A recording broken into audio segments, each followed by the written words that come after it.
Aula de língua portuguesa. Vocês vão pegar o livro Conectados e abrir na página 30.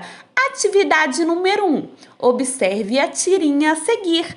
Temos aqui uma tirinha, uma história em quadrinhos da Turma da Mônica, que fala sobre educação no trânsito. Vamos fazer as atividades? Letra A. Circule as palavras monossílabas nos balões de fala das personagens.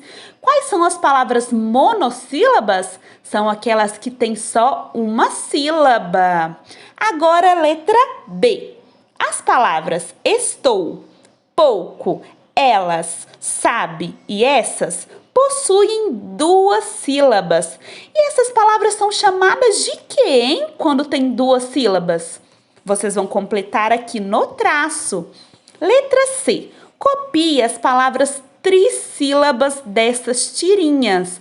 O que são palavras trissílabas? O próprio nome diz tri. Tri vem de três sílabas. Vocês vão copiar todas as palavras trissílabas aqui nos traços. Combinado?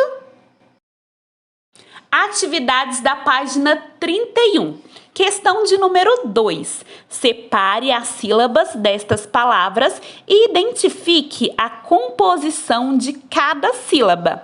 Siga o modelo.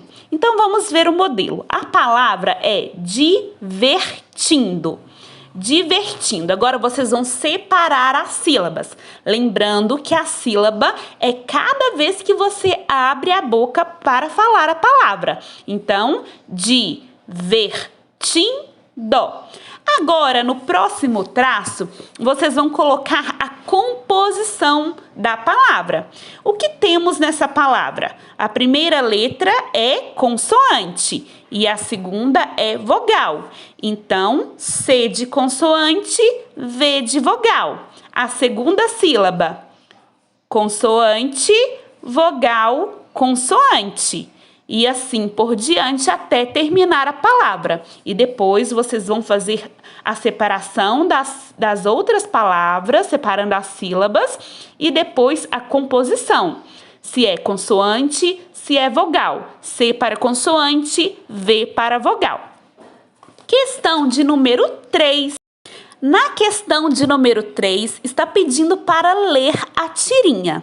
E depois, na letra A, está pedindo para copiar do primeiro quadrinho da tirinha uma palavra proparoxítona. Vamos relembrar o que é uma palavra proparoxítona?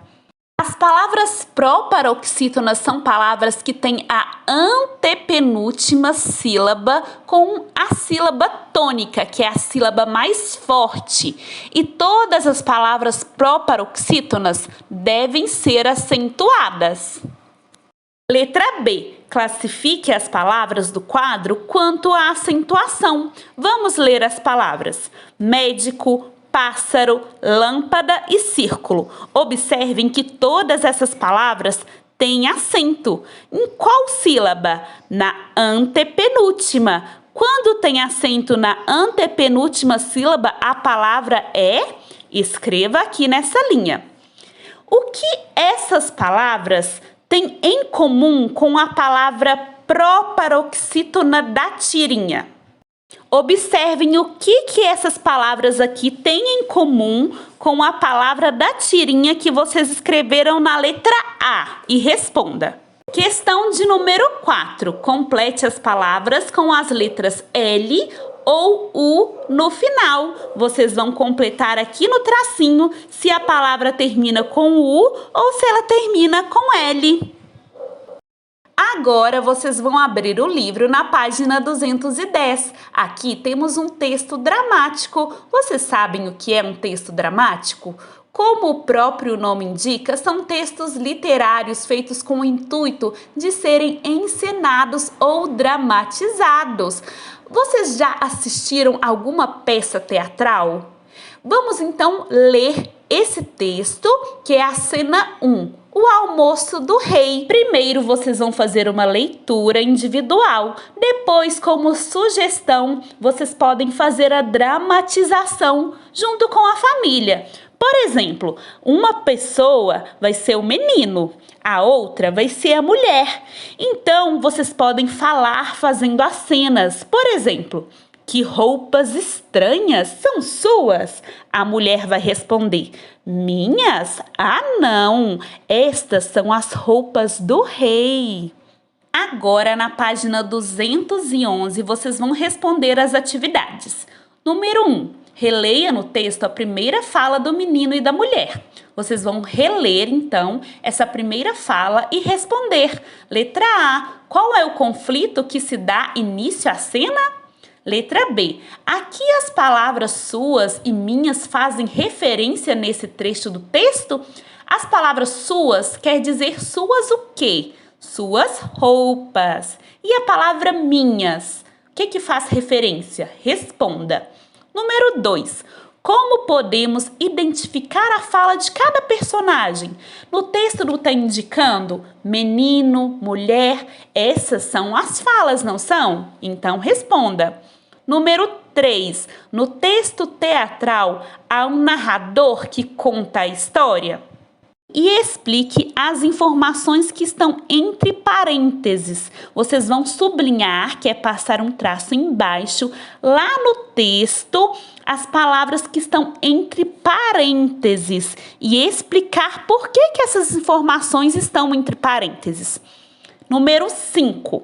A qual cena o trecho desse texto teatral faz referência? Qual texto que é? É a cena de qual número?